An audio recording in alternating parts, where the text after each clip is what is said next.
Salut! Dans cette vidéo, on va fabriquer un couteau style Tanto. Donc ça, en soie cachée.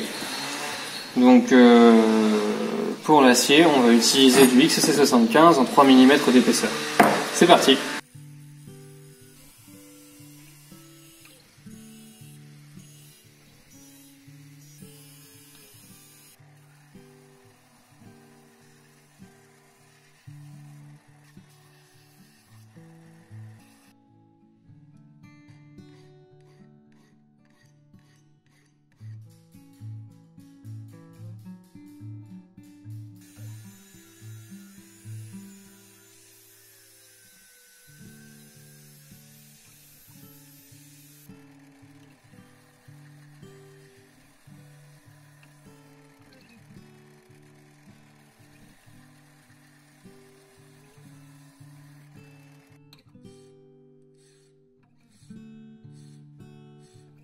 Ok, voilà où on en est. La lame est terminée. J'ai réalisé un petit casse-goutte. Donc c'est cette petite encoche qu'on voit là. Il y a plusieurs personnes qui m'ont demandé à quoi ça servait. En fait, ça a plusieurs utilités. La première, c'est que si jamais il y a un liquide vous coupez quelque chose qui a un liquide dedans, quand le liquide va descendre le long du fil, ici ça va permettre de casser la goutte. Ça porte son nom. Ça va éviter que ça continue de couler jusque sur votre main, ce qui est quand même très peu agréable. Et ça devrait faire tomber le liquide ici. Ça a une autre utilité, c'est que quand vous l'affûtez, ça va permettre de laisser juste assez de place pour caler la pierre ici, et du coup pour éviter de rayer votre ricasso si jamais vous faites un faux mouvement. Ça facilite le travail à l'affûtage. Lorsque vous l'affûtez, vous allez enlever de la matière que à partir d'ici, sur le tranchant. Alors que s'il n'y avait pas le casse-goutte, donc vous allez devoir enlever la matière tout là aussi. Et donc petit à petit, le fil de votre profil du couteau va évoluer comme ça.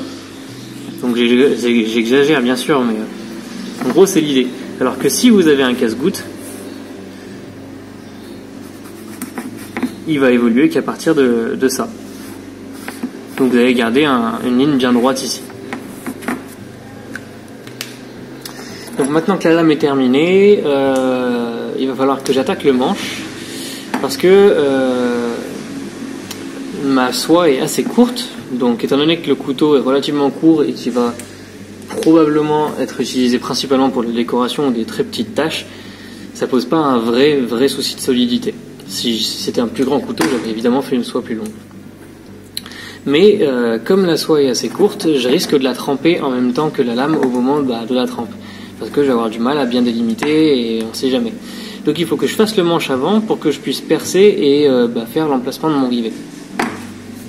Ok, voilà ce que je vais utiliser pour le manche. Ça c'est un morceau, c'est un bloc de résine dans lequel il y a du bois. Et comme vous voyez, il y a pas mal de morceaux qui n'ont pas pris. Donc je vais voir si j'arrive à tailler le manche là-dedans.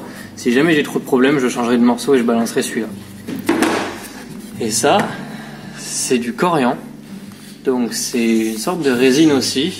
C'est souvent utilisé pour les plans de travail, de cuisine, tout ça. Et c'est un ami qui m'en a envoyé. Et du coup j'ai pas mal de petites plaques comme ça. Et c'est la première fois que je travaille ce matériau. Donc on va voir ce que ça donne. Là on va travailler avec des matériaux qui sont faits avec de la résine. Donc du coup il faut impérativement avoir un masque. Parce que la poussière est très fine et donc très toxique.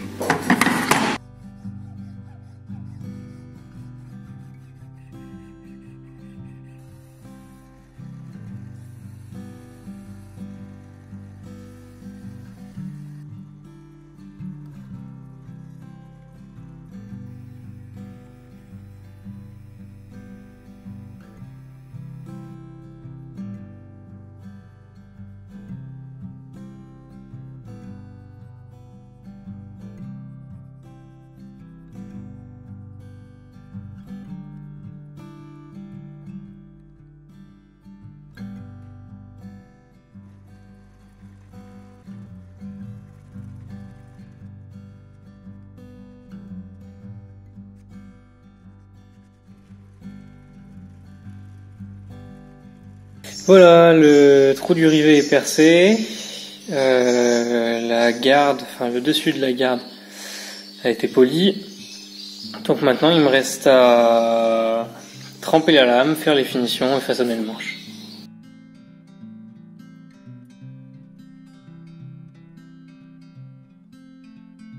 Voilà ce qu'on a après trempe et revenu.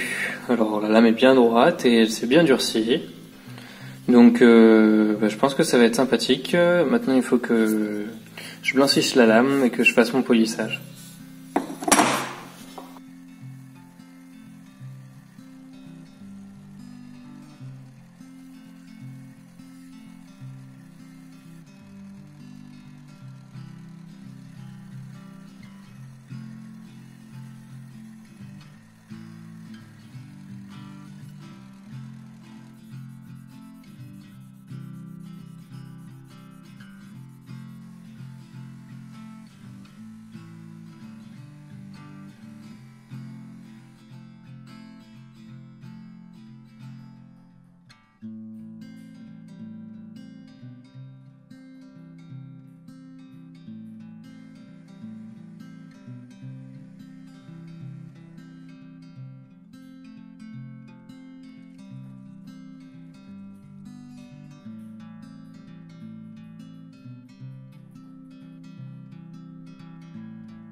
La colle époxy a séché.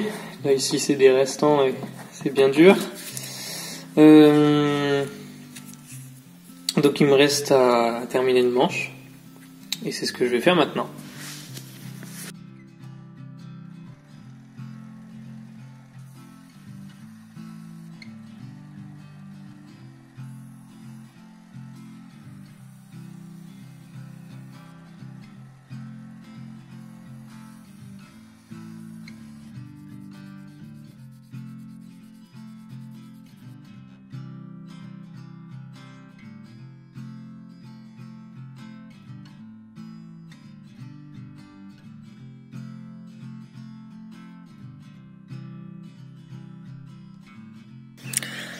Et voilà, le couteau est terminé. Donc un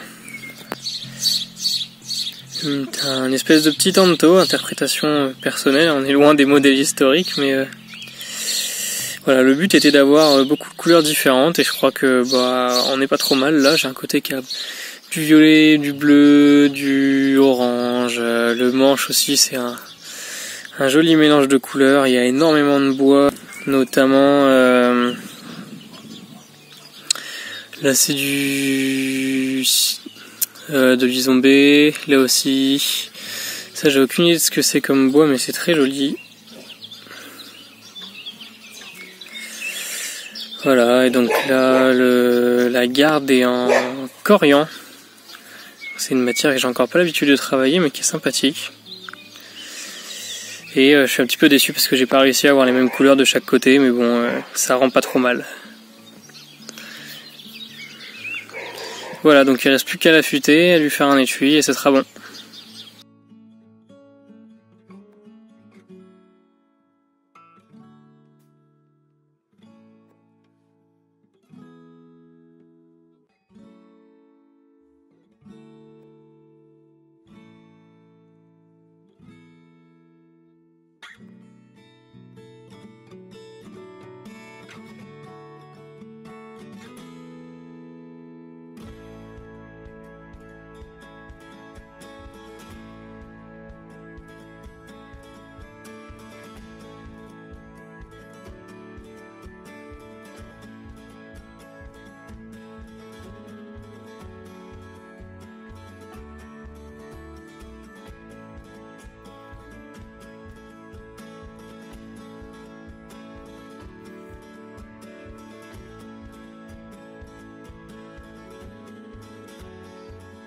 Et voilà, on arrive à la fin de la vidéo. Donc conclusion du projet, moi j'en suis globalement très content. C'est la deuxième fois que je travaille avec du coriandre, c'est un peu compliqué à couper, mais à part ça, ça se travaille pas trop mal et ça se polit très bien, même si c'est extrêmement toxique au niveau des poussières, donc il faut obligatoirement un masque, mais je trouve que le résultat en vaut la peine. Les couleurs sur la lame, je suis moyen satisfait. Ce côté-là, par exemple, on a une jolie association de couleurs, mais de l'autre côté, je pense que j'ai chauffé un poil poil un petit peu trop. Du coup, j'ai du bleu un petit peu plus clair. Bon, après, ça va probablement être surtout utilisé pour de la décoration. Et d'après la fiche technique de Eurotechnie, on est encore à 56 HRC. Donc, techniquement, l'acier est encore suffisamment dur pour tenir un tranchant, même si ce sera moins durable qu'un acier qui a reçu un traitement classique, on va dire. Je suis content du manche, même si j'ai 2-3 petites bulles, mais bon, globalement, je suis content du projet. Plus qu'à lui faire un étui et ça sera terminé. Voilà, donc c'est la fin de la vidéo. Si vous l'avez aimé, n'hésitez pas à la partager, la liker et à me laisser un commentaire. Moi, je vous dis à la prochaine dans une future vidéo et abonnez-vous si vous voulez pas louper les prochains projets.